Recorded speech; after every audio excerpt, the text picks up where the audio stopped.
మొత్తానికి చూస్తున్నాం కదా ఈరోజు వచ్చినటువంటి ప్రధాన పత్రికలు ప్రధానంగా రెండు అంశాలకు సంబంధించి క్లియర్ కట్గా మనం చూసాం. ఈ అంశానికి సంబంధించి డిస్కషన్ చేయడానికి మనతో పాటు ప్రముఖ రాజకీయ విశ్లేషకులు విజయ్ గారు ఉన్నారు. విజయ్ గారు గుడ్ మార్నింగ్ అండి. నమస్కారం. అలాగే మన జూమ్ ద్వారా బీఆర్ఎస్ నాయకులు తిరుమల రాకేష్ గారు కూడా జాయిన్ అయ్యారు. రాకేష్ గారు గుడ్ మార్నింగ్ అండి. సార్ రాకేష్ గారు, ఏదైతే తెలంగాణకు సంబంధించి ఎంతో పోరాడి ఎన్నో త్యాగాలు చేసి వచ్చి ముఖ్యమంత్రి హోదాలో ఉన్నటువంటి 10 సంవత్సరాల ముఖ్యమంత్రిగా ఉన్నారు. అనేక అభివృద్ధి కార్యక్రమాలు చేశారు. తెలంగాణకు ఒక రాష్ట్రం దేశంలోనే ఒక మోడల్గా నిలిపినటువంటి వ్యక్తి కేసీఆర్ గారు. కేసీఆర్కి సంబంధించి ఏదైతే సిట్ అధికారులు పదే ఇలా చేయడం, సిట్ నోటీసులు అంటూ కూడా ఇలా చెప్పి ఇలా వేధించడం ఎంతవరకు కరెక్ట్ అంటారు? గుడ్ మార్నింగ్ అండి. గుడ్ మార్నింగ్ సురేష్ గారు, మీకు, విజయ్ గారికి, టీన్యూస్ ప్రేక్షకులకు. ఫస్ట్ ఆఫ్ ఆల్, తెలంగాణ జాతిపిత, తెలంగాణ సాధకుడు, తెలంగాణ తొలి ముఖ్యమంత్రి గౌరవనీయులైనటువంటి కేసీఆర్ గారికి నోటీసులు ఇవ్వడం అనేది అనైతికం. ఇది రాజకీయ కక్ష సాధింపులో భాగంగానే ఇది చేయడం జరుగుతుందని స్పష్టంగా కనిపిస్తుంది. నెంబర్ 1. నెంబర్ 2 వచ్చేసి, తెలంగాణ అనేది ఒక ఆకాంక్ష, తెలంగాణ అనేది ఒక సాధన. దాన్ని తట్టి లేపినటువంటి ఒక రాజయోగి కేసీఆర్ గారు. ఎందుకంటే మాలాంటి యువకులందరినీ కూడా తెలంగాణ ఉద్యమంలో మమేకం చేసి, ఎందుకంటే ఏ పోరాటం కానీ ఒక నాయకుడు ఉంటేనే నాయకత్వంతో సాధ్యమవుతుంది. 1850లో సిపాయిల తిరుగుబాటు జరిగింది, కానీ నాయకుడు లేడు. దానికి ఎక్కడికక్కడ నాయకులుగా విడిపోయారు. కానీ మహాత్మా గాంధీ లాంటి ఒక నాయకుడు వచ్చిన తర్వాత భారతదేశానికి స్వతంత్రం కూడా సాధ్యమైంది. అదేవిధంగా తెలంగాణ అనేటువంటి ఒక ఆకాంక్షను ప్రజల మధ్యలో ఉన్న 1969లో దాదాపుగా 369 మంది అమరులైన అందరి ఆకాంక్ష తెలంగాణ సాధించాలని, ఆ సాధనాన్ని సాధించడంలో, ఆ కార్యాన్ని ముందుండి నడిపించడంలో కేసీఆర్ గారు ఒక రాజకీయ ప్రక్రియ ద్వారా, శాంతియుత మార్గం ద్వారా, ఏదైతే ఆ రోజు మహాత్మా గాంధీ అనుకున్నటువంటి ఉప్పు సత్యాగ్రహం కావచ్చు, దండి పాదయాత్ర కావచ్చు, లేదా చాలా ఏవైతే క్విట్ ఇండియా ఉద్యమం కావచ్చు, అట్లా చాలా అంశాలను, స్వతంత్ర సమరంలో పోరాటం చేసినటువంటి అంశాలన్నింటినీ ఆకలింపు చేసుకొని వాటన్నిటినీ కూడా ఈ తెలంగాణ ప్రజాస్వామ్యానికి అద్ది ఆయన పార్టీ పెట్టిన రోజు, కేసీఆర్ గారు మా నాయకుడు పార్టీ పెట్టిన రోజు తన డిప్యూటీ స్పీకర్ పదవికి, తన ఎమ్మెల్యే పదవికి రాజీనామా చేసి రాజీలేని పోరాటం చేసి, ఎప్పుడైతే కాంగ్రెస్ తెలంగాణ ఇస్తాన్ని మోసం చేసిందో తన కేంద్ర మంత్రి పదవికి, తన ఎంపీ పదవికి కూడా రాజీనామా చేసి పోటీ చేయడం లేదు. మరొకసారి 2008లో మళ్ళీ రాజీనామా చేయడం, నిరంతరం రాజీనామా చేయడం, రాజీలేని పోరాటం చేయడం, 2010లో రాజీనామా చేయడం. అంటే ఏ విధంగానైనా తెలంగాణ సాధించుకోవాలని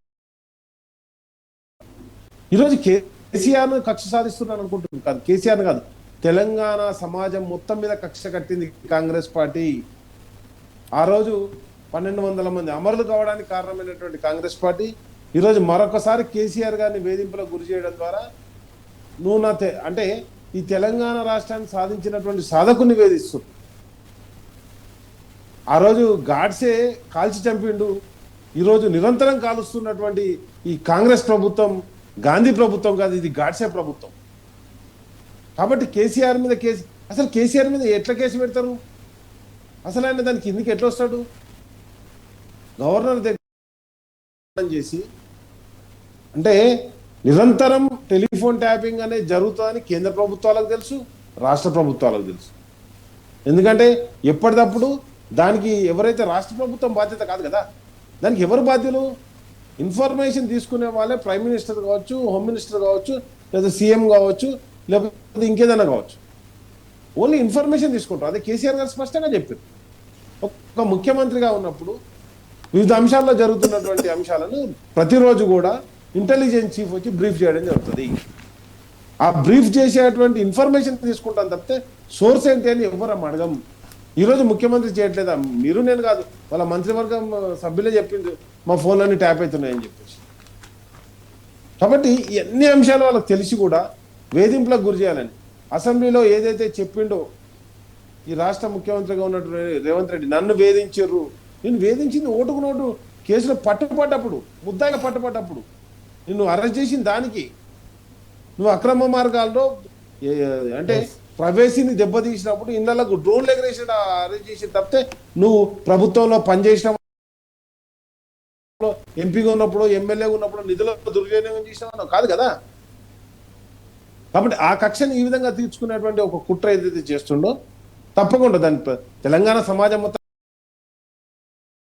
మా కేటీఆర్ గారు చెప్పారు, ఈటీకే జవాబు పత్తర్ సే దేంగే అని చెప్పేసి. గతంలో ఏ రోజు కూడా మేము 10 సంవత్సరాల్లో కేసీఆర్ గారి ఆధ్వర్యంలో ప్రభుత్వం రాజకీయ వేధింపులకు గురి చేయలేదు. ఇప్పుడు ఏదైతే మీరు వాంటెడ్లీ కావాల్సుకొని ఏదైతే రాజకీయ వేధింపులకు గురి చేస్తున్నారో, ఏ అధికారి అయితే గురి చేస్తుండో, ఎవరెవరైతే దీనిలో భాగస్వాములు అవుతారో ప్రతి ఒక్కరు దానికి శిక్ష అనుభవించక తప్పదని కూడా హెచ్చరిక జారీ చేస్తుంది.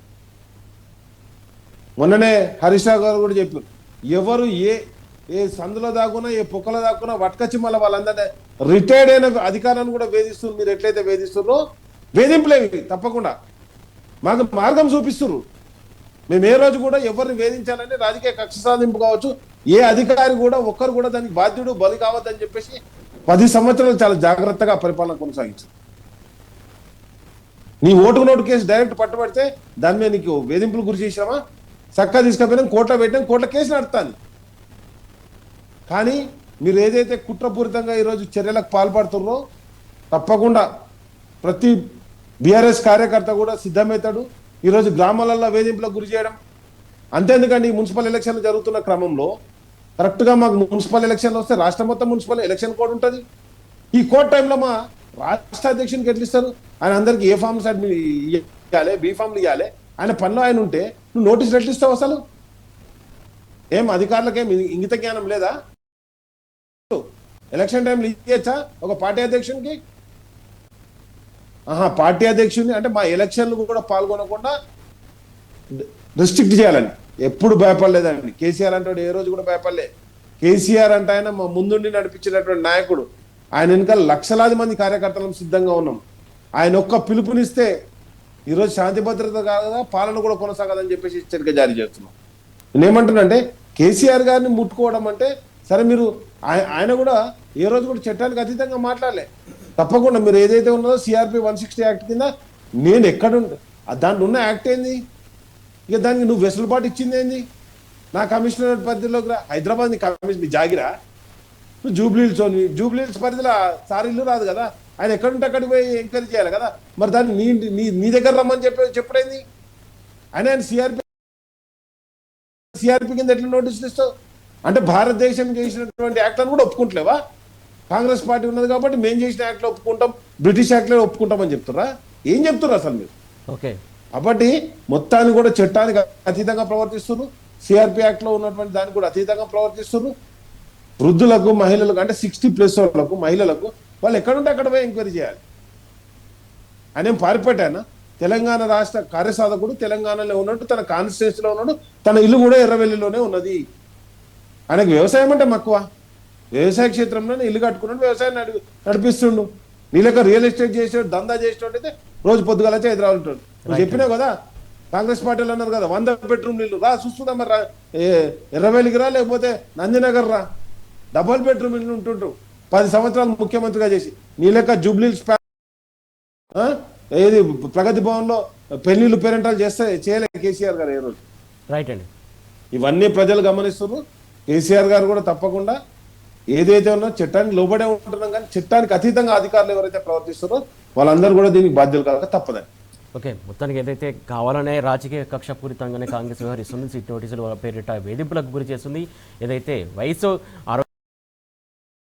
విచారించాలి, ఆ నిబంధనలు కూడా ఖచ్చితంగా కాంగ్రెస్ పార్టీ కావచ్చు అధికారులు తొక్కడం ఇది కరెక్ట్ పద్ధతి కాదని చెప్పేసి రాకేష్ గారు చెప్తున్నటువంటి అంశం. విజయ్ గారు, ప్రధానంగా ఏదైతే సిఆర్పి 160 కింద నోటీసులు ఇవ్వడం, ఏదైతే నందినగర్లో ఇంట్లో ఎవరు లేని టైంలో వచ్చి అక్కడ నోటీసులు గోడకు అతికించడం, మళ్ళీ ప్రధానంగా ఏదైతే ఎలక్షన్ అఫిడవిట్లో అడ్రస్ ఇదే ఉంది కాబట్టి ఇక్కడే ఇస్తాం, ఇక్కడే విచారిస్తామని చెప్పడం ఎంతవరకు కరెక్ట్? అడ్రస్ మారచ్చు, ఎక్కడ ఉంటే అక్కడికి వెళ్ళాలని ఒక నిబంధన ఉందని చెప్పేసి అడ్వకేట్లు చెప్తున్నారు. దాని ప్రకారం అక్కడికి వెళ్ళి విచారించాలని చెప్పి కోరినప్పటికీ కూడా వీళ్ళు ఇలా మాట్లాడడం, ఇలా చేయడం ఎంతవరకు కరెక్ట్ అంటారు? ఒక దుర్మార్గంగా వ్యవహరిస్తున్నది ప్రభుత్వము. కేసీఆర్ అనే వ్యక్తి తెలంగాణను సాధించిన వ్యక్తి, ప్లస్ తెలంగాణను రక్షించిన వ్యక్తి రాజకీయ కేసీఆర్దే. లేకపోతే ఈ పాటికి చంద్రబాబు తిష్ట వేసి తెలంగాణ ఆగమైపోయేటట్టు చేసేటువంటి పరిస్థితి ఉండేది. నువ్వు ఉన్నటువంటి మొన్న ఇచ్చినటువంటి నోటీసులోని ఇప్పటి నుంచి ఎక్కడున్నా కమ్యూనికేషను ఎర్రవెల్లి నివాసంలో ఉన్నటువంటి అడ్రస్కే చేయండి అని కూడా చెప్పినటువంటి వ్యక్తి. ఒక చీఫ్ మినిస్టరు, తొలి ముఖ్యమంత్రి, రాష్ట్రాన్ని సాధించినటువంటి వ్యక్తి, రాష్ట్రాన్ని సాధించి మళ్ళీ అభివృద్ధిలో కూడా కనిపించినటువంటి, ఎందుకంటే ఎకనామిక్ సర్వేనే చెప్పింది పార్లమెంట్లో ఏ రకంగా అయింది అనేది. రాజకీయ రక్షణ ఎందుకంటే ఆ రోజు కనుక ఓటుకు నోటు కేసులో చంద్రబాబు నాయుడు, రేవంత్ రెడ్డి కనుక ఆపరేషన్ చేయకుండా ఉన్నట్లయితే తెలంగాణ వాళ్ళ చేతిలో ఉండకపోతుండే, చంద్రబాబు చేతిలోనే ఉంటుండే. తెలంగాణ రావడం ఎంత ముఖ్యమో తెలంగాణ చంద్రబాబు నాయుడిని పంపించడం కూడా అతిపెద్ద విజయం. ఆ విజయం కనుక లేకపోయి ఉంటే తెలంగాణ ఈరోజు ఈ రకంగా ఉండదు, రాజకీయంగా ఇంత స్ట్రాంగ్గా ఉండదు, అభివృద్ధి పదంలో ఇంత స్ట్రాంగ్గా ఉండదు, ఎకనామిక్ సర్వే ఇట్లా ఉల్టా వచ్చేది.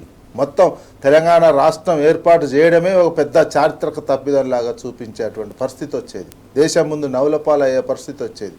రాజకీయంగా మొత్తం దెబ్బతీయటానికి డబ్బులతోటి ఎమ్మెల్యేలు ఎన్నుకొని ప్రభుత్వాన్ని కూల్చేసి చంద్రబాబు నాయుడు ప్రభుత్వం ఏర్పాటు చేసుకోవాలి, తెలుగుదేశం పార్టీ ఇక్కడే ఉండాలి, తెలుగుదేశంకి సంబంధించిన రాజ్యం చేయాలి, ఆంధ్ర వాళ్ళే రూల్ చేయాలి అనే దాంతో తెలంగాణ రావడం ఎంత గొప్ప పనో ఇక్కడి నుంచి అలాంటి శక్తులను పంపించడం, అలాంటి శక్తులకు ఇప్పుడున్న ముఖ్యమంత్రి సాయం చేసి రెడ్ హ్యాండెడ్గా దొరికితే రెడ్ హ్యాండెడ్ ఫోన్ ట్యాపింగ్ అని కారణం చూపించి ఉద్దేశపూర్వకంగా దుర్మార్గంగా సతాయించే విధంగానే చేస్తున్నటువంటిది.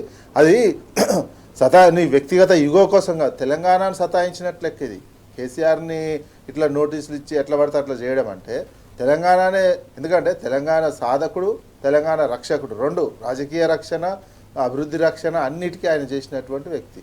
అనుకున్న ఎక్కడ అడ్రస్ చేంజ్ ఉన్నప్పుడు అడ్రస్ చేంజ్ చేసి ఇవ్వాల్సినాడు. ప్లస్ ఎవరు లేని సమయంలో, అరే ఒక ఎక్స్ చీఫ్ మినిస్టరు ఇంట్లో ఎవరు లేని సమయంలో పోయి గోడకు నోటీసులు అంటించడం ఏంటండి? ఇది దుర్మార్గమైనటువంటిది. ఇది యుగో సాటిస్ఫాక్షన్ కోసం నేను ఇట్లా చేస్తున్నా అని అనుకోవడం. మీరు ప్రజలన్నీ అబ్జర్వ్ చేస్తున్నారు. ఇది నెగిటివ్ అవుతుంది మీకు అన్నిటికీ అనుకుంటారు. కేసీఆర్ పట్ల సమాజంలో పూర్తి సానుకూలత ఉన్నది. తెలంగాణ సమాజంలో ఇవన్నీ నెగిటివ్ అది. కాంగ్రెస్ పార్టీయే కక్ష సాధింపు చర్యలు. నీకు ఎప్పుడైతే తెలంగాణ ఉద్యమం సమయంలో కూడా జగన్ ఎట్లయితే కక్ష సాధింపు చేస్తే కాంగ్రెస్ తుడిచిపెట్టకపోయింది, జీరో అయిపోయినటువంటి సిచ్యువేషన్ ఉంది. కాంగ్రెసే ఈ కక్ష సాధింపు చర్యలకు బీజం వేసింది. కాంగ్రెసే నెక్స్ట్ లెవెల్ కక్ష సాధింపు చర్యలు కూడా ఏ రకంగా ఉంటాయో చూపిస్తుంది. ఇది నెక్స్ట్ ఇంతకంటే ఘోరంగా ఏ అధికారంలో ఎవరు వచ్చినా ఎట్లున్నా ఈ సంప్రదాయాల కంటే ఇంకా ఎక్కువ చేస్తారు. ఇది చంద్రబాబు అక్కడ చేస్తున్నాడు, ఇక్కడ రేవంత్ రెడ్డి చేస్తున్నాడు. నెక్స్ట్ వాస్తవానికి కిందాక అంటున్నట్టు గత 10 సంవత్సరాల కాలంలో అపోజిషన్లో కానీ రాజకీయ కక్ష సాధింపు చర్యలు ఇట్లా లేవు ఈ పరిపాలనలో. తెలంగాణకు చంద్రబాబు నేతృత్వంలో రేవంత్ రెడ్డి తీసుకొస్తుండు. ఆయన గైడ్లైన్స్లో పేరు కాంగ్రెస్ పార్టీ మొత్తం పోయేది, కాంగ్రెస్ పార్టీ నాశనం అయ్యేటువంటి సిచ్యువేషన్ ఉంది. ఈ రకమైనటువంటి పరిస్థితి తీసుకురావడం ఒక యుగో సాటిస్ఫాక్షన్ కోసం, నేను అమెరికాలో ఉండి కూడా ఈ పని చేస్తున్నా అని ఒకటి చెప్పుకోవడం కోసం, నీ మానసిక తృప్తి కోసం చేస్తున్నటువంటిదే తప్ప ఫోన్ ట్యాపింగ్లో ఎలాంటివి కూడా మీరు విషయాలు బయట పెట్టట్లేదు. ముఖ్యంగా కేసీఆర్ లాంటి వ్యక్తి తెలంగాణకు సంబంధించినటువంటిది తెలంగాణ సమాజం కూడా అర్థం చేసుకోవాల్సినటువంటి అవసరం ఉంది. ఇట్లాంటి కక్ష సాధింపు రాజకీయాలు ఎలక్షన్ సమయంలో ఇట్లాంటివి చేయడం ఈ రకమైనది. ఒకవైపు ఎంత బాగా పార్లమెంట్లో ఎకనామిక్ సర్వే 2014లో ఏ రకంగా వ్యవసాయం ఉండే, ఏ రకంగా ఉండే, 2023 వరకు ఏ రకంగా అభివృద్ధి జరిగింది, ఏ రకంగా కొనుగోలు శక్తి పెరిగింది, ఏ రకంగా వ్యవసాయ పంటలు పండినాయి, 2,20,00,000 ఎకరాలకు ఏ రకంగా జరిగింది అనేది ఎకనామిక్ సర్వే చెప్తుంది. తగ్గిపోయింది. ఇంకా మీరు చేయాల్సింది ఇటువంటికి సంబంధించిన సతాయించుడు, ఇబ్బంది పెట్టే కార్యక్రమం కాదు. మీరు ద్రవ్యోల్బణాన్ని స్థిరంగా ఏర్పాటు చేయాలి. ద్రవ్యోల్బణం మైనస్లోకి పోతుంది, కొనుగోలు శక్తి పడిపోయింది. ఇట్లాంటివి చేయకుండా మీరు ఉద్దేశపూర్వకంగా కక్ష సాధింపు చెల్లే రాజకీయంగా అంటే ఇది తెలంగాణ సమాజం అబ్జర్వ్ చేస్తుంది. ఇది మీకు ఇంకా సంప్రదాయం నెక్స్ట్ లెవెల్కి పోతుంది. మీరు అనుకుంటున్నారేమో ఇప్పుడు ఉన్నటువంటి సిచ్యువేషన్లో ఏదో తాత్కాలిక అధికారాలతోటి ఇట్లా చేస్తే నెక్స్ట్ లెవెల్లో నెక్స్ట్ ఇంతకంటే ఎక్కువ లెవెల్ చేస్తారు ఈ సంప్రదాయాన్ని. అది గుర్తుంచుకోవాల్సినటువంటి అవసరం ఉంది. ఈ తెలంగాణకే అవమానం ఈ రకంగా కేసీఆర్ పట్ల వ్యవహరించడం అంటే మనకు మనం అవమానించుకున్నటువంటి పరిస్థితే ఉంటుంది. రైట్. రాకేష్ గారు, ఓవరాల్గా చూసుకున్నట్లయితే మొత్తానికి ఏదైతే బీఆర్ఎస్ సంబంధించినటువంటి మాజీ మంత్రులు కావచ్చు, ఏదైతే ఫస్ట్ ఏమో హరీష్ రావు గారికి ఇచ్చారు, తర్వాత కేటీఆర్ని పిలిచారు ఫోన్ ట్యాపింగ్ ఇష్యూగా సంబంధించి, ఇప్పుడేమో కేసీఆర్ గారికి మొత్తానికి కావాలనే గత ప్రభుత్వం పైన కక్షపూరితంగానే వ్యవహరిస్తుంది అనుకోవాలా. ప్రధానంగా పిలిచి కూడా అడుగుతున్నటువంటి ప్రశ్నలు కావచ్చు, లేకుంటే అడిగింది చెప్పడం అనే విషయం సంబంధించి హరీష్ రావు చెప్పారు, కేటీఆర్ సార్ చెప్పారు, మొత్తం ఇది చెప్తున్నటువంటి అంశం. మొత్తానికి ఈ కేసు సంబంధించి చాలా రోజుల నుంచి లాగుతున్నటువంటి అంశం ఇంకా ఇంకా ఇంకా ఎంత లాగుతారు అనుకోవాలి. దీంట్లో లాయిన నేపథ్యంలో దీని నుంచి వస్తున్నటువంటి నిజాలు ఏమైనా వస్తున్నాయి, అసలు జనాలకు ఏం చెప్తున్నట్టు వీళ్ళు? సార్, ఫస్ట్ ఆఫ్ ఆల్ ఏదైతే నందినగర్కు రమ్మని చెప్పేసి నోటీసులు ఇవ్వడం, మరి ఎందుకో గతంలో ఆహ్వాన పత్రిక వేయడానికి ఏదైతే పొన్నం ప్రభాకర్ గారు ఎర్రవెల్లికి ఎందుకు పోయారండి? మొన్న సమ్మక్క సారక్క జాతర ఇన్విటేషన్ ఇవ్వడానికి సీతక్కను కొండ సురేఖ గారు ఎర్రవెల్లికి ఎందుకు పోయారండి? కేసీఆర్ గారి నివాసం ఎక్కడని తెలుసు ప్రభుత్వంలో? మరి నందినగర్కే ఇచ్చేది ఉండే కదా ఇన్విటేషన్ కార్డు, వాళ్ళు అక్కడికి ఎందుకు పోయి ఇచ్చిర్రు? మరి పోలీస్ ఆఫీసర్లకు ఎందుకు ఇక్కడ కనిపిస్తుంది? అంటే ఎవరు నడిపిస్తున్నారు? హోంశాఖ మంత్రి ఎవరు? ముఖ్యమంత్రి హోంశాఖ మంత్రి కాబట్టి నడిపిస్తుండు. శాంతి భద్రతలు మొత్తం వైఫల్యం చెందింది, పక్కదారి పట్టియాలి. ఎందుకంటే ఆయన చేస్తున్న కుంభకోణాలు, అది బొగ్గు కుంభకోణం కావచ్చు, సివిల్ సప్లై కుంభకోణం కావచ్చు, ఈరోజు నీటి విషయంలో కావచ్చు, ఏ విషయంలో కూడా సక్సెస్ కాలేదు. ఇప్పుడు 2 సంవత్సరాల కాలంలో ఫ్యూచర్ సిటీ అన్నాడు, స్పోర్ట్స్ సిటీ అన్నాడు, ఇంటీరియర్ స్కూల్ అన్నాడు, ఇందిరా మిల్ ఏం చేసింది? ఏం చేయలే. ఇవన్నీ ఒక దిక్కైతే ఆయన చెప్పినటువంటివి అయితే 6 గ్యారెంటీలు అమలు చేస్తా అని చెప్పిన తులం బంగారం కావచ్చు, 2500 కావచ్చు, వృద్ధులకు 4000 రూపాయల పెన్షన్ కావచ్చు, వికలాంగులకు 6000 పెన్షన్ కావచ్చు, రైతు బంధు రైతులకు కావచ్చు, కౌలు రైతులకు కావచ్చు, రైతు కూలీలకు ఇస్తా అన్నాడు, 15000 ఇస్తా అన్నాడు. ఈరోజు యూరియా దొరకని పరిస్థితి ఊర్లలో.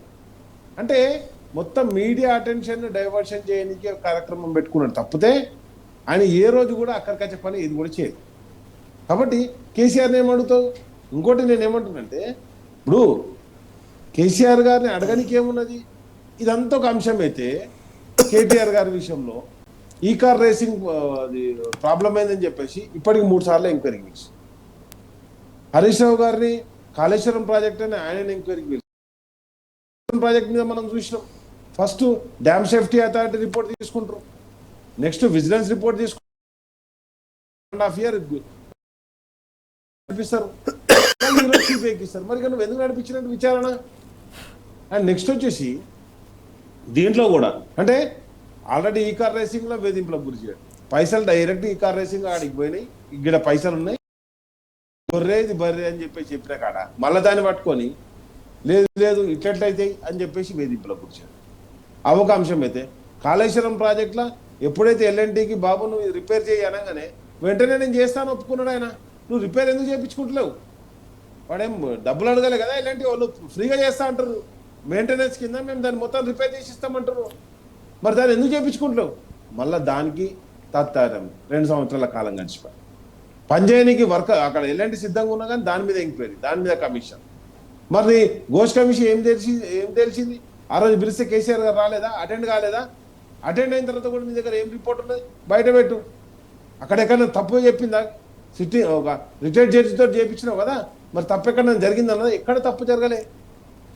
అది చేసినటువంటి ప్రాజెక్ట్ అద్భుతమైన ప్రాజెక్ట్ అని చెప్పడం జరిగింది. కాబట్టి నేనేమంటాను, దేంట్లో దొరకాలి కేసీఆర్ గారు? ఎక్కడ ఏ తప్పు చేయలే, ప్రజల గురించి ఆలోచించు. దేశంలో ఎవరూ పెట్టని స్కీమ్ కేసీఆర్ గారు రూపకల్పన చేయడం జరిగింది. అది రైతు బంధు. దేశంలో ఎప్పుడు కూడా రైతుకు డైరెక్ట్ డబ్బులు ఇవ్వలే. కేసీఆర్ గారు ఇచ్చిన తర్వాతనే కిసాన్ సమ్మాన్ యోజన అని చెప్పేసి కేంద్ర ప్రభుత్వం కూడా నిర్ణయం తీసుకోవడం జరిగింది. అదేవిధంగా మిషన్ కాకతీయ, ఈరోజు జల్ సమృద్ధి యోజన అని చెప్పేసి కేంద్రం తీసుకుంటుంది. కేసీఆర్ గారు ఆలోచన నుంచి హర్ ఘర్ జల్ అన్నారు. మిషన్ భాగీరథ కేసీఆర్ గారు ఇచ్చిన తర్వాత హర్ ఘర్ జల్ అనే కాన్సెప్ట్ తీసుకున్నారు. కాబట్టి చిన్న జిల్లాలు చేయడం కావచ్చు, అదేవిధంగా ప్రతి జిల్లా కేంద్రంలో కలెక్టరేట్లు, మెడికల్ కాలేజీలు కట్టియడం కావచ్చు. తెలంగాణలో ఎన్ని మెడికల్ కాలేజీలు? 5 మెడికల్ కాలేజీలు ఉంటే తెలంగాణ వచ్చిన రోజు ఎన్ని? 33 జిల్లాకు మెడికల్ కాలేజీ కట్టించింది కేసీఆర్ గారు. అంటే ఎంత అభివృద్ధి జరిగింది. అదేవిధంగా గతంలో పంట ఉత్పత్తి ఎంత ఉండండి?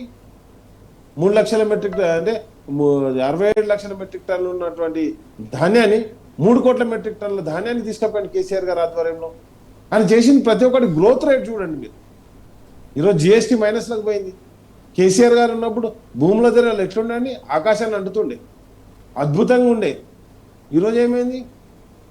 కాబట్టి నేనేమంటున్నానంటే కేసీఆర్ గారిని ఓవర్కమ్ అంటే కేసీఆర్ గారి కీర్తిని తగ్గించడానికి జరుగుతున్న కుట్రలో భాగమే కాళేశ్వరం ఎంక్వైరీ కావచ్చు, ఈ సిట్ ఎంక్వైరీ కావచ్చు, ప్రతి ఒక్కటి కూడా వేధింపులకు గురి చేసే కార్యక్రమం. ఎందుకంటే వీళ్ళు చేసే పని ఏం లేదు, వీళ్ళ దగ్గర చేయగలిగిన పని కూడా లేదు. కాబట్టి ఏ విధంగా వేధింపులకు గురి చేయాలి? ఇప్పుడు కేసీఆర్ గారు అంటే ఆడపిల్ల పేదింట్లో పుట్టడం తప్ప అని అనుకోవద్దు. కాబట్టి ఆమెకు ఆనందంగా అత్తగారింటికి పోవాలని చెప్పేసి షాదీ ముబారక్ కళ్యాణ లక్ష్మి అనే పథకం పెట్టి ఏం జూటామాటలు చెప్పిన తులం బంగారం ఇస్తాను ఇచ్చినవా? మొన్న రామగుండం ఎమ్మెల్యే కళ్యాణ లక్ష్మి చెక్ ఇస్తుంటే ఎందుకు? అది కూడా ఎలక్షన్లు వస్తున్నాయి కాబట్టి కళ్యాణ లక్ష్మి చెక్కులు రిలీజ్ చేసినాం. ఇప్పటి వరకు బీసీ బిడ్డలకు ఏదైతే ఫీజు రియంబర్స్మెంట్ ఇంతవరకు రూపాయి రిలీజ్ చేయలేను. ఓవర్సీస్ స్కాలర్షిప్లు బంద్ చేసిన అభివృద్ధి సంక్షేమం ఏది చెప్పలేడు. కేసీఆర్ కిట్ అని ఇచ్చేటోడు ఒక బిడ్డ పుట్టంగానే అయ్యో నేను పేదరికంలో పుట్టినా, నా బిడ్డ బాధపడద్దని చెప్పేసి ఆ బిడ్డ సంరక్షణగా ఉండాలని చెప్పి జాన్సన్ అండ్ జాన్సన్ పౌడర్ ఇచ్చిండు, 2 చీరలు, తల్లికి 2 చీరలు పెట్టిండు, ఒక మేనమామ లెక్క వాళ్ళకు ఒక మచ్చర్దాని ఇచ్చిండు, వాళ్ళకు కావాల్సినటువంటి కిట్టు మొత్తం ఇచ్చిండు. ఒక బిడ్డ పుట్టినప్పుడు ఒక పేదింటి బిడ్డ బాధపడద్దని కళ్యాణ లక్ష్మి తీసుకొస్తే, ఒక పేదింట్లో పుట్టినటువంటి ఒక పాప కావచ్చు, బాబు కావచ్చు బాధపడద్దని చెప్పేసి వాళ్ళకు కేసీఆర్ కిట్ తీసుకొచ్చి, ఒక ఆడపిల్ల పుడితే వెంటనే 13,000 రూపాయలు, ఆ అమ్మాయి పాపం పని చేసుకోలేదు కాబట్టి ఆమె పోషణార్థం అని చెప్పేసి, అబ్బాయి పుడితే 12,000 రూపాయలు ఇచ్చి ఎంతో అద్భుతమైనటువంటి పరిపాలన సాగించినటువంటి మానవతా దృక్పథంతో కేసీఆర్ గారి పాలన సాగించారు. ఈరోజు ఏంటంటే రాక్షస పాలన కొనసాగుతుంది. కాబట్టి ఇవన్నీ కూడా ప్రజలు గమనించడం జరుగుతుంది. ప్రతి ఒక్కటి భూమి నుండి మొదలు పెట్టుకుంటే, అంటే పుట్టినప్పటి నుంచి మొదలు పెట్టుకుంటే చావుదాకా. ఎందుకంటే మనం గ్రామాల్లో చూసినాం, ఈరోజు పల్లె వనాలు ఏమైనాయి, పల్లె ప్రకృతి వనాలు ఏమైపోయినాయి, మొత్తం వాటికి నీళ్లు పోసే దిక్కు లేకుండా అయిపోయింది. ప్రతి గ్రామ పంచాయతీ గురించి ఆలోచించాడు, ట్రాక్టర్ కొనిచ్చిండు, పల్లె ప్రకృతి వనం సృష్టించిండు, ఒక వైకుంఠధామాన్ని సృష్టించిండు. అంటే పుట్టినప్పటి నుంచి చావుదాకా నేనున్నా నీతో అని చెప్పినటువంటి నాయకుడిని ఈరోజు మీరు ఏదైతే వేధింపులకు గురి చేస్తారో తప్పకుండా తెలంగాణ సమాజం మొత్తం గమనించడం జరుగుతుంది. ఇదే వేధింపులు రేపు రాబోయే కాలంలో తప్పకుండా రాజకీయ కక్షలు మీకే కాదు, మేము ఏ రోజు ఆ విధంగా సాధించాలనుకోలేదు. కేసీఆర్ ఆధ్వర్యంలో రాబోయే ప్రభుత్వంలో తప్పకుండా ఇంతకింత మీరు అనుభవిస్తారని కూడా వాళ్ళకి హెచ్చరిక జారీ చేస్తుంది.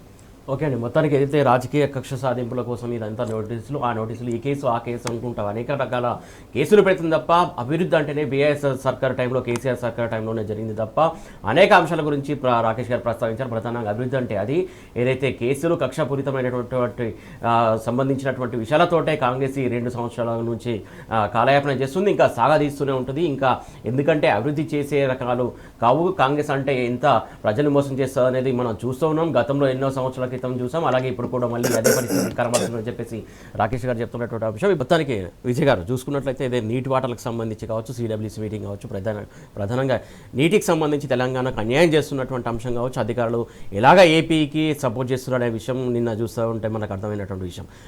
కాంగ్రెస్ ప్రభుత్వం మాత్రం దానికి ససేమీరా అంటుంది అనుకుంటున్నారా, ఒప్పుకుంటుంది అనుకుంటున్నారా, ఏమనుకుంటున్నారు అసలు? జల వివాదాలకు సంబంధించి కమిటీకి యాక్సెప్ట్ చేయడమే చాలా తప్పిదం. జల వివాదం ఆల్రెడీ ఓ ట్రిబ్యునల్ నడుస్తుంది, కృష్ణా ట్రిబ్యునల్.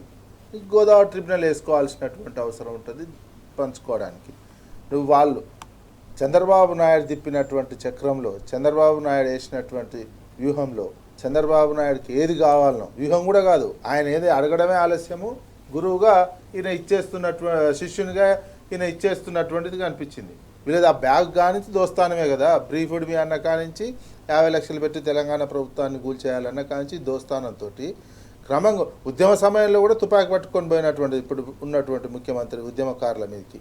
అటువంటి సందర్భంలో నీటికి సంబంధించినటువంటి హక్కుల విషయంలో అసలు ఆ కమిటీ ఎందుకండి? 2 రాష్ట్రాల మధ్యలో ఉన్న వివాదాల పేరుకు చెప్పి మొత్తం నల్లమల్ల సాగరు, అదేవిధంగా పోలవరానికి సంబంధించినటువంటి క్రమంగా యాక్సెప్ట్ చేయించుకోవడం కోసం నిన్న కమిటీకి పోయి ఫస్ట్ నిన్న అసలు మీటింగ్కే పోవద్దు, మళ్ళీ ఎవరిని ఆదిత్యనాథ్ దాస్ని పెట్టుకొని పోయినటువంటి సిచ్యువేషన్. ఆయన ఇప్పుడు అడ్వైజర్గా ఉన్నారు. ఆయనే గతంలో ఆంధ్రప్రదేశ్లో ఉన్నప్పుడు తెలంగాణకు సంబంధించిన ప్రాజెక్టులన్నిటికీ వ్యతిరేకంగా కంప్లైంట్ చేసి కోర్టులలో వేసినటువంటి వ్యక్తి. ఆ రకమైనటువంటి వ్యక్తి జల వివాదాలకు పోయి కృష్ణాకు సంబంధించినటువంటి గోదావరికి సంబంధించినటువంటి మన వాటా మనకు వచ్చే చూడకుండా నల్లమల్ల సాగర్కి ఎట్లా అనుమతులు ఇవ్వాలి, అక్కడి నుంచి ఇతర దానికి ఎట్లా తరలించుకపోవాలి, దానికి సంబంధించి ఫిజిబిలిటీ రిపోర్ట్ వీళ్ళకి వచ్చిందట. ఇది నెక్స్ట్ పంపి చూసిన తర్వాత నెక్స్ట్ చేస్తాం అంటే ఒక స్టెప్ ముందుకు పడ్డది. నల్లమల్ల సాగర్కు సంబంధించినటువంటి అంశము ఒక స్టెప్ ముందుకు పడ్డట్టే. నెక్స్ట్ మీటింగు మీరు 2 రాష్ట్రాలు ఎజెండా ఇవ్వండి, ఇచ్చినాక అప్పుడు పరిశీలించి మళ్ళీ మీరు 2 రాష్ట్రాలకు అనుకున్న తర్వాత పెడతాము అని చెప్పారు. అంటే క్రమంగా ఉచ్చులోకి లాగినటువంటిది.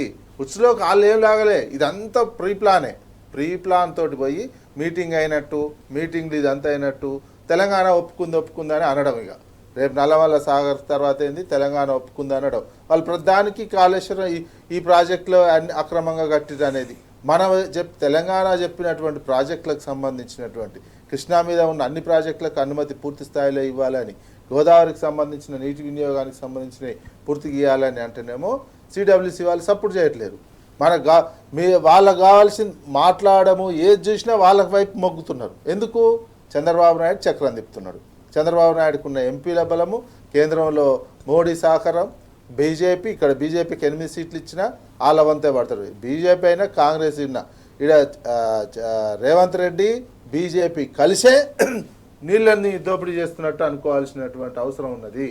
ఏ మాత్రం వీళ్ళని దోపిడీ చేసి వాళ్ళకి ఇస్తున్నారు, ద్రోహం చేస్తున్నట్టే వాళ్ళకి ఇచ్చేస్తున్నారు. వాళ్ళ హక్కులాగా క్రమక్రమంగా ఒక్కొక్క స్టెప్ ఇచ్చేస్తున్నారు. ఈ కమిటీ ఏర్పాటు చేసినటువంటి ఉద్దేశంతోనే మేము ఇవి అంశాలు చెప్పినామని నిన్న రాహుల్ బొజ్జా చెప్తున్నా, నమ్మశక్యంగా లేదు. మళ్ళీ నెక్స్ట్ మీటింగ్కు వీళ్ళు అటెండ్ అవుతారు. నెక్స్ట్ మీటింగ్ ఎజెండా వాళ్ళ ఎజెండా నల్లమల్ల సాగర్ ఎట్టి పరిస్థితులలో తీసుకురావాలి, దానికి యాక్సెప్ట్ చేయించుకోవాలి. దాని తూతు మాత్రం డిపిఆర్ అయినా కావచ్చు, ఫిజిబిలిటీ రిపోర్ట్ అయినా కావచ్చు, ఇంకేదైనా కావచ్చు, ఏదో రకంగా దీన్ని ముందల పెట్టి యాక్సెప్ట్ చేసింది తెలంగాణ అని చెప్పి కట్టుకోవడం కోసం చేస్తున్నటువంటి కుట్రకు వాళ్ళు చెప్పే చేస్తున్నారు. ఈయనే అందులోకి పోయి ఇస్తున్నాడు శిష్యులాగా మొత్తం. ఇది తెలంగాణ సమాజం అర్థం చేసుకోవాలి. ఒకసారి నీటి హక్కులు పోతే మళ్ళీ చాలా కష్టమవుతుంది.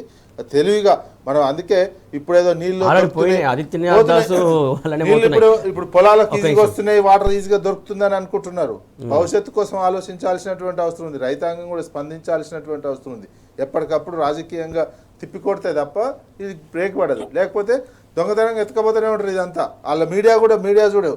ఆంధ్ర మీడియా ఎట్లా రాస్తుందో అసలు ఇది ఇదో చిన్న వార్తలాగా లోపల పేజీలలో చిన్నగా వేసి వాళ్ళకు అనుకూలంగా ఇక్కడ అక్కడికక్కడ అన్నట్టు ఈ రకం ప్రజలకు తెలియకుండా, వాస్తవాలు తెలియకుండా దాచిపెడుతుంది. పచ్చ మీడియా కావచ్చు, ఆంధ్ర మీడియా కావచ్చు, ఆంధ్ర ఉన్మాద మీడియా కావచ్చు. ఇది తెలంగాణ సమాజం అర్థం చేసుకోవాల్సినటువంటి అవసరం ఉంది. రైట్ రాకేష్ గారు, ప్రధానంగా నీటి వాటర్లకు సంబంధించి కావచ్చు, ప్రాజెక్టుల అంశం సంబంధించి కావచ్చు, ప్రధానంగా గతంలో కూడా సంబంధించి చంద్రబాబు సూచనల మేరకు ఈ ఆదిత్యనాథ్ దాసు అనేక లేఖలు రాశారు, అడ్డుపడినటువంటి సందర్భం మనం చూసాం. మరి అదే ఆదిత్యనాథ్ నీటికి సంబంధించినటువంటి అంశానికి సంబంధించి చూస్తున్నటువంటి అంశం ఈ నేపథ్యంలో వారి వల్ల తెలంగాణకి న్యాయం జరుగుతుందనుకోవాలా, నీటి వాటర్లకు సంబంధించి అన్యాయం జరుగుతుందనుకోవాలా? ఇప్పుడు మనం ఇంత సుదీర్ఘంగా దీని గురించి మాట్లాడుతున్నాం కానీ ఒకటే అడుగుతున్నా, ఆదిత్యనాథ్ దాస్ ఎవడండి? వీనికి శాతగానప్పుడు ఆయన ఒక అధికారి, మనం తీసుకొచ్చుకొని పెట్టుకున్నావు. ఎందుకు పెట్టుకున్నావు?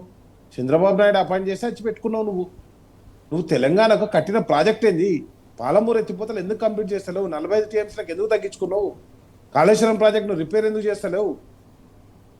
వాడు వీడు పేరు చెప్తారు, వాడు ఏదో కంప్లైంట్ చేసిన. అరే నువ్వు కట్టేది నువ్వు చక్కగా కట్టరాలే, మన నీళ్ళు మనం తీసుకున్న తర్వాత వాడేవాడు కిందోడు అడగనికి. నువ్వే చెప్పినావు కదా నీళ్ళు పళ్ళ మెరుగు అని. మరి పైన నా నీళ్ళు నేను తీసుకుంటున్నా, నా కేటాయించిన నా నీళ్ళు నేను తీసుకున్న తర్వాత వాడు వీడు అడగనికి ఏంది మనకు? కాబట్టి నేనేమంటున్నా అంటే కంప్లీట్గా తెలంగాణకు ద్రోహం చేస్తుంది, మోసం జరుగుతుంది. ఒకటే సరే మీరు ఇట్లనే పోతా అంటే మరొక తెలంగాణ ఉద్యమానికి నీటి పోరాటానికి సిద్ధం కావాల్సి వస్తుంది. తెలంగాణ విద్యార్థి యువత అందరం కూడా మేమందరం ఉండనే ఉన్నాం. కేసీఆర్ గారు ఉండనే ఉన్నారు మనకు దిశానిర్దేశం చేయడానికి. కేసీఆర్ గారు మరొకసారి నాయకత్వం ఇస్తే తప్పకుండా ఏదైతే కృష్ణా జలాల్లో కావచ్చు, గోదావరి జలాల్లో కావచ్చు, ఆయన ఒక పిలుపునిస్తే మళ్ళీ యుద్ధ క్షేత్రంలోకి దిగడానికి సిద్ధంగా ఉన్నాం.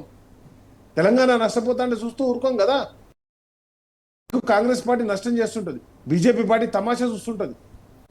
ఎటువంటి బీజేపీ నాయకులు ఉన్నారని కాంగ్రెస్ నాయకులు ఒక దిక్కైతే బీజేపీ ఎవడన్నా బుద్ధి ఉన్నాడు సింగరేణి బొగ్గు మంచిగా లేదని చెప్తాడా? ఆయన కేంద్ర కోల్ మంత్రి. ఏమన్నా అదానిని బతికే నీకా? కిషన్ రెడ్డి ఏమంటాడు? సింగరేణి బొగ్గు బాగలేదట.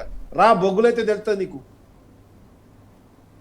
ఈ రోజేమో నీళ్ళ గురించి జరుగుతుంటే ఒక్క మంత్రి మాట్లాడు. ఇద్దరు కేంద్ర బీజేపీ పార్టీకి 8 కాంగ్రెస్ ఎంపీలు ఉంటారు. ఏం చేస్తున్నారు ఢిల్లీలో? పైరవీలు చేస్తున్నా. ఇక మనకు దిక్కుమాల ముఖ్యమంత్రి ఉన్నాడు, ఆయన ఏం లేదు, పొద్దుగాలు లేవాలి. ఆయన మొత్తం 700 రోజులు ఈ రాష్ట్రానికి ముఖ్యమంత్రి ఉంటే 300 రోజులు బయటనే తిరుగుతూ అంటాడు. ఆయన మనకు ముఖ్యమంత్రి. ఏమనంటే ఢిల్లీకి పోతాడు. ఏం తీసుకొచ్చినామంటే ఏం లేదు.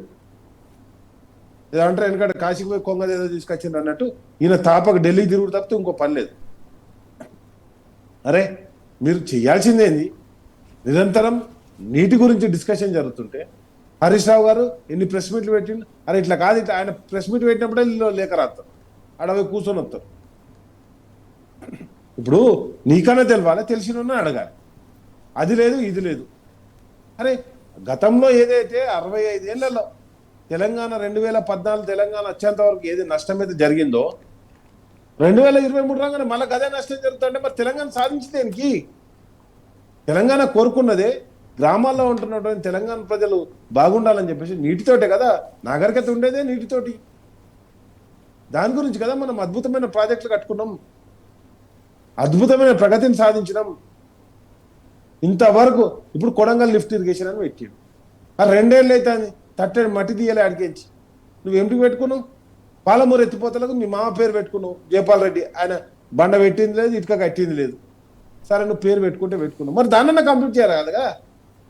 కాబట్టి కంప్లీట్గా కాంగ్రెస్ పార్టీకి సోయి లేనటువంటి పార్టీ. ఎంతసేపు తమ జేబులు నింపుకోవాలి. ఏ కుంభకోణం చేద్దాం?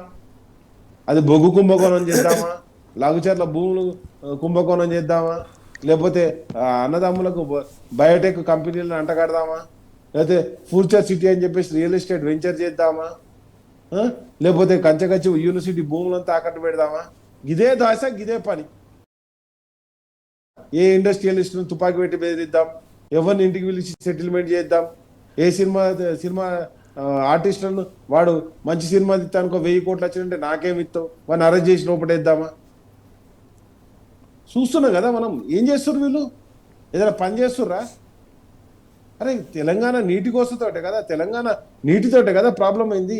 ఆ ప్రాబ్లంను సాల్వ్ చేసినటువంటి అపిర భగీరథ కేసీఆర్ గారిని వేధిస్తూ ఆయన లేవనెత్తినటువంటి అంశాన్ని దేన్ని కూడా ప్రస్తావించకుండా నువ్వెందుకు?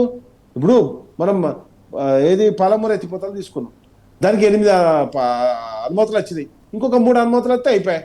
అవి కూడా తీసుకురానికి చేత కదా. నువ్వు ఒక అనుమతి తీసుకురావు, దానికి ఇంకా ఆదిత్యనాథ్ దాస్ అంటే ఆయన నువ్వు దొంగను తీసుకొచ్చుకొని రిటైర్డ్ అయిన పట్టుకొచ్చి ఆ ఆఫీసులో చొరవ కొట్టుకుంటావు. బీహార్ బ్యాచ్ అన్నాడు కదా, గదే బీహార్ బ్యాచ్ని తీసుకొచ్చి కూర్చుని పెట్టుకున్నాడు. రైట్. మొత్తానికి మొత్తం కూడా తెలంగాణకు నష్టం జరుగుతుంది తప్పితే ఇక్కడ కూడా న్యాయం జరగట్లేదు. నీటి విషయంలో కావచ్చు, అది ఉద్యోగ విషయంలో కావచ్చు. సెక్రటరియట్ మొత్తం ఆంధ్ర నుంచి వెళ్ళి ట్రాన్స్ఫర్ చేసుకున్నటువంటి అధికారులను తీసుకొచ్చి కూర్చుని పెట్టాం, వాళ్ళ చేతిలో పెట్టేసినాం. ఈరోజు బొగ్గు ఏదైతే సింగరేణి బొగ్గుకు 30,000 కోట్లు కట్టాలండి ప్రభుత్వం. ఆ బొగ్గు శాఖ మంత్రి, బొగ్గు గనులు బట్టిగారి దగ్గర ఉంటాయి, ఆర్థిక శాఖ బట్టిగారి దగ్గర ఉంటాయి. ఈ అకౌంట్ల నుంచి ఆ అకౌంట్లోకి ట్రాన్స్ఫర్ చేయడానికి పైసలు వెళ్తలేవంట. కాబట్టి మొత్తం కూడా నేనేమంటానంటే ఇది ఒక కుంభకోణాల ప్రభుత్వం. కనీసం ఇగో ఫుడ్ పాయిజన్ అయ్యి వనపర్తిలో ఫుడ్ పాయిజన్ అయ్యి పిల్లలందరూ దాఖలు పడ్డారట. రోజు ఒక ఫుడ్ పాయిజన్ అవుతుంది. 1000 గురుకులాలు పెడితే కనీసం తిండి పెట్టే శాతం అయితే లేదు కాంగ్రెస్ పార్టీకి. కేసీఆర్ గారు ప్రతి పేద ఆడబిడ్డ గురించి, పేద విద్యార్థి గురించి ఆలోచించారు. వీళ్ళేం ఆలోచిస్తున్నారండి? మేము బంగ్లాలు ఎట్లా కట్టుకోవాలి, మేము ఎట్లా దోపిడీ చేయాలి, ఎట్లా దోసుకోవాలి, ఎట్లా బామ్మర్దిని బతికేయాలి, ఎట్లా మనవంతోటి ఫుట్బాల్ ఆడియాలి, ఎట్లా తమ్మునికి కంపెనీ పెట్టాలి, ఇదా అని ముఖ్యమంత్రి ఆలోచించేది. నువ్వు 2 ఏళ్ళు అవుతుంది కదా విచారణపేట వేధిస్తున్నావు, ఒక్కటన్నా దొరికిందా నీకు? అసలు ఏమైనా ఉన్నాయా? అసలు చేసింది ఏమైనా ఉన్నదా? ఏం చేసినా కానీ ప్రజల ముందట పెట్టినాం. ఓకే, పారదర్శకంగా ఉన్నాం. కేటీఆర్ గారు కావచ్చు, కేసీఆర్ గారు కావచ్చు, హరీష్ అన్న కావచ్చు, ఎవ్వరు కానీ కంప్లీట్గా ఈ వేధింపులకు గురి చేయడం మాత్రం సరైన పద్ధతి కాదండి. తెలంగాణ ప్రజల్ని వేధిస్తుండు, అదేవిధంగా తెలంగాణ నాయకులను వేధిస్తుండు. రైట్ అండి. కాంగ్రెస్ పార్టీ అంటేనే ఒక పీడ పాలన అని చెప్పేసి ప్రజలు అర్థం చేసుకుంటున్నారు. ఇప్పటికి రైతు బంధు వాళ్ళేదండి. ఇప్పుడు నేను ఆర్మూర్లోనే ఉన్నా, రైతు బంధు వాళ్ళే రైతులు అడిగితే ఏం పడ్డదా అని అంటే రైట్ అండి, అంశం పట్టణాలలో గురించి ఉంటారు కదా. మాట్లాడదామండి. ఒక్క నిమిషం రాకేష్ గారు. మొత్తానికి చూస్తున్నాం కదా, మొత్తానికి నీటి పాటలకు సంబంధించి కావచ్చు, ఏ విషయం కావచ్చు, అభివృద్ధికి సంబంధించి కావచ్చు, మొత్తానికి కాంగ్రెస్ సర్కారులో అంతా శూన్యంగా మారిందనే అంశం రాకేష్ గారు రైట్. విజయ్ గారు, మనం చూస్తున్నాం ఏదైతే అభివృద్ధి కావచ్చు, లేకుంటే పాలనపరంగా కావచ్చు, ఇప్పుడు ఇలా లాండ్ ఆర్డర్కి సంబంధించి ఇందాకే రాకేష్ గారు ప్రస్తావించారు, ఇలా ఉంది లాండ్ ఆర్డర్ అనే అంశం. ఇప్పుడు కూడా మన బ్రేకింగ్ న్యూస్ చూస్తున్నాం. ఏంటి అసలు సిచ్యువేషన్? సజ్జనార్ గారు ముఖ్యమంత్రి గారు ఈ నోటీసులు ఇచ్చి ఇంటికి పోయి నోటీసులు అంటించడం కాదు, ఇట్లాంటివి చూడండి, ఇట్లాంటివి కోటి నడి కమిషనర్గా నడి బొడ్లో ఉన్నటువంటి దాంట్లో ఎస్బీఐ బ్యాంకులు ఎత్తుకపోయే పరిస్థితి దానికి వచ్చిందంటే మీ సీసీ కెమెరాలు ఏమైనాయి? ఇప్పుడు ఫోన్ ట్యాపింగ్ వేరు వాళ్ళే చేస్తున్నారు కదా, మరి ఈ ఫోన్ ట్యాపింగ్ ఏమైంది? ఇట్లాంటివి చేసి రాష్ట్ర ప్రజలను, హైదరాబాద్ ప్రజలను శాంతి భద్రతలు కాపాడండి తప్ప మీరు అనవసరంగా ఈ రాజకీయ కారణాలు చూపించి ఇతర రాజకీయ పార్టీల మీదనే కక్ష సాధింపు, వ్యక్తుల మీదనే రాజకీయంగా చేయడం కోసం ఉపయోగిస్తే ఇట్లనే మన రోజుకో మర్డర్ అవుతున్నాయి, ఇట్లా దోపిడీలు జరుగుతున్నాయి, దొంగతనాలు జరుగుతున్నాయి. ఇంత హీనమైనటువంటి శాంతి భద్రతలు ఉంటాయి, ఇక నీకు ప్రొడక్షన్ ఎక్కడ వస్తుంది, ఈ నీకు కొనుగోలు శక్తి ఎక్కడ పడుతుంది, నీ అభివృద్ధి ముందుకు పడుతుంది? ఇది సజ్జనార్ గారు, ముఖ్యమంత్రి గారు వీళ్ళు తెలుసుకోవాల్సినటువంటి అంశం. ఇది ఇందాక మీరు ప్రస్తావించారు లాండ్ ఆర్డర్ గురించి. మొత్తానికి గతంలో కూడా లాండ్ ఆర్డర్ ఇష్యూకి సంబంధించి కావచ్చు, కాల్పులు కావచ్చు, హత్యలు కావచ్చు, ఇవన్నీ చూస్తున్నాము. దీని గురించి మీరు ప్లీజ్ కంక్లూడ్ చేయండి. ఏముందండి, కాంగ్రెస్ పార్టీ నాయకులే తుపాకులు పట్టుకొని తిరుగుతుర్రు, ఇక దొంగలు పట్టుకొని తిరగరా? ఇప్పుడు డైరెక్ట్ గా ఒక బిజినెస్ మ్యాన్ ఇంట్లోకి పిలిచి బెదిరించారు, ఇంతవరకు అది ఏమైందో తెలియదు, పోలీసులకు కేసు పెట్టింది మనకు తెలియదు. ఈరోజు ఏటీఎంలో డిపాజిట్ చేస్తుంటే కాల్పులు జరుగుతున్నాయి అంటే తుపాకుల సప్లై ఎట్లయితుంది హైదరాబాద్లో? శాంతి భద్రతలు ఏమైనాయి? ఇలా సోకులకు కమాండ్ కంట్రోల్ స్టేషన్ అంటే వాళ్ళ పంచాయతీలు అడ్డా అయిపోయింది. అక్కడి నుంచి రాష్ట్రం మొత్తాన్ని గమనిస్తుండాలి, ఎక్కడికక్కడ సీసీ కెమెరాల పర్యవేక్షణ ఉండాలి. అంటే ఎదచ్చేదగా మనం చూసినాం, బిహెచ్ఎల్లో ఒక నగల దుకాణం మీద డైరెక్ట్ తుపాకులతో అటాక్ చేసి దాన్ని దోచుకోపోయారు. ఈరోజు డైరెక్ట్ ఏటీఎంలో పైసలు ఎత్తంటే దోచుకోపోయారు. ఇంట్లో ఉన్న నగలకు సేఫ్టీ లేదు, బయట తిరుగుదామంటే సేఫ్టీ లేదు. ఏం చేస్తుందండి మరిగా? కాబట్టి హోంశాఖ మంత్రి ఎవరు? నేను ఒకటే అంటున్నా, ఈ రాష్ట్రానికి హోంశాఖ మంత్రి ఎవరు? హోంశాఖ మంత్రి ఉన్నటువంటి ముఖ్యమంత్రి ఈ దేశంలో, ఈ రాష్ట్రంలో లేకుండా, ఈ దేశంలో లేకుండా దేశాలు పట్టుకొని తిరుగుతుంటే ప్రజలకు దిక్కెవరండి? గతంలో కేసీఆర్ గారు ఉన్నప్పుడు షీ టీమ్స్ ఉండేది, ప్రతి చౌరస్తాలో పొద్దు అంటే ప్రతి కాడ పెట్రోలింగ్ లా వెపన్స్ పట్టుకొని ఉండేది. మీకు ఒకటే మాట చెప్తా నేను, కేబీఆర్ పార్క్ దగ్గర ఒక చిన్న సంఘటన జరిగితే, ఒక కాల్పుల కరకరం జరిగితే వితిన్ 1-2 hours లో వాళ్ళని క్యాచ్ చేయడం జరిగింది. ఆ విధంగా ఉండే శాంతి భద్రతలు ఈరోజు ఎట్లా పాడైనాయండి చూస్తున్నాం కదా. అంటే నీ పైసలకు రక్షణ లేదు, నీ మాన ప్రాణానికి రక్షణ లేదు, నీ బిజినెస్ కు రక్షణ లేదు. మొత్తం కాంగ్రెస్ పార్టీ అంటేనే వాళ్ళ ఇంటి చుట్టూ పెట్టుకుంటూ. అంతేందుకు మనం చూసాం కదా, కొండ సురేఖ గారు ఇంటి మీద కూడా పోలీసులను పంపించారు. మంత్రుల ఇంటి మీదకి పంపేయడానికి పోలీసు వాళ్ళు దొరుకుతారు, కానీ ఏటీఎం కార్డు ప్రజలకు సెక్యూరిటీ చేయడానికి. కాబట్టి నేను ఒక్కటే చెప్తున్నా, శాంతి భద్రతలు మొత్తం కూడా క్షీణించడం జరిగింది. రైట్, థ్యాంక్ యూ అండి రాకేష్ గారు, థ్యాంక్ యూ అండి విజయ్ గారు. మొత్తాన్ని చూస్తున్నాం కదా, పాలన పైన పట్టు పెంచుకోవాలి తప్ప ఇలా సిట్ పేరిట లేకుంటే వేరే గత ప్రభుత్వం పైన రాజకీయ కక్ష సాధింపులకు పూనుకోవడం కాకుండా పాలన పరంగా దృష్టి పెట్టాలని చెప్పేసి రాకేష్ గారు, విజయ్ గారు కోరుతున్నటువంటి అంటే అంశం ఇది. వాటి వార్తల వాస్తవాలు. Keep watching tea news.